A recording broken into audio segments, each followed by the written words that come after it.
Scholastika Lawi dengan NIM 081240229. Pada kesempatan ini saya akan melakukan kegiatan praktikum.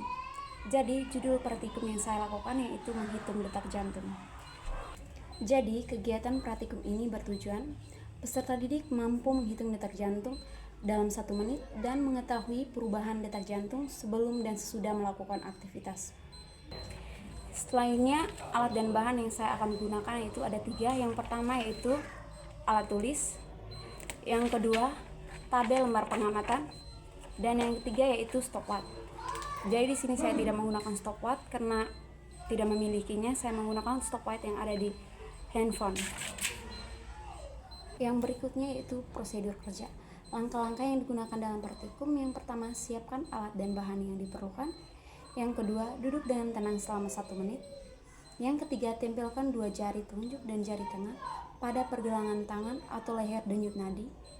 Yang keempat, hitung jumlah denyut nadi selama 1 menit menggunakan stopwatch. Yang kelima, catat hasilnya pada tabel pengamatan. Yang keenam, lakukan aktivitas fisik ringan seperti lompat di tempat atau lari kecil selama 1 menit. Yang ketujuh, setelah itu hitung kembali jumlah denyut nadi selama 1 menit. Dan yang kedelapan, yang terakhir, catat hasilnya dan bandingkan dengan hasil sebelumnya. Selanjutnya itu pelaksanaan praktikum. Saya akan melakukannya sesuai dengan prosedur, yaitu duduk dengan tenang selama 1 menit dan sambil memeriksa denyut nadi.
Berikutnya, catat hasil pengamatan pada tabel sebelum aktivitas yang dimana 78 kali per menit. Selanjutnya, melakukan kegiatan lompat di tempat selama 30 detik.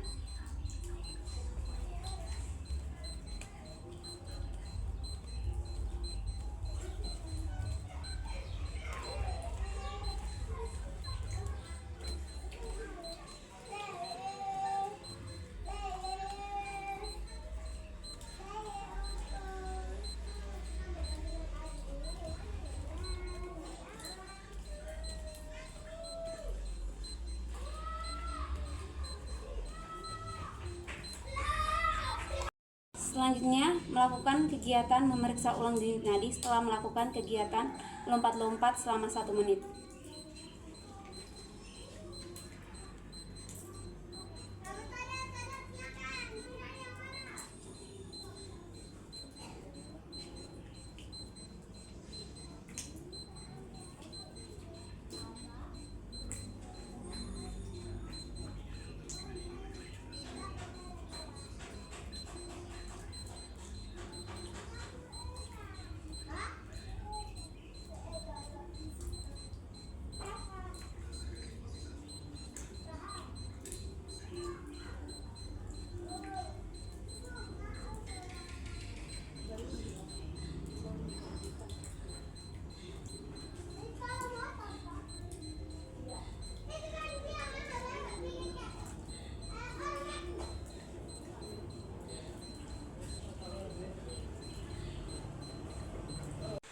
Setelah itu, catat hasil pengamatan pada tabel sesudah aktivitas yang dimana 118 kali per menit. Jadi, analisis dari hasil praktikum ini yaitu menghitung detak jantung berhubungan erat dengan pembelajaran IPA, khususnya materi peredaran darah pada manusia. Melalui praktikum ini, peserta didik dapat memahami fungsi jantung seperti memompa darah ke seluruh tubuh, dan mengetahui bahwa detak jantung meningkat setelah melakukan aktivitas dan sebelum melakukan aktivitas, karena tubuh membutuhkan lebih banyak oksigen. Praktikum ini juga melatih keterampilan proses, seperti mengamati, mengukur, mencatat, dan membandingkan hasil pengamatan. Dengan demikian, peserta didik tidak hanya memahami teori, tetapi juga membuktikan konsep IPA melalui percobaan langsung. Kesimpulan dari praktikum ini adalah detak jantung seseorang akan meningkat setelah melakukan aktivitas fisik, karena tubuh membutuhkan lebih banyak oksigen dan energi. Oleh sebab itu, jantung bekerja lebih cepat untuk memompa darah ke seluruh tubuh. Praktikum ini membantu peserta didik untuk memahami cara kerja sistem peredaran darah secara langsung. Demikian praktikum yang saya lakukan. Terima kasih. I just had to let you know you're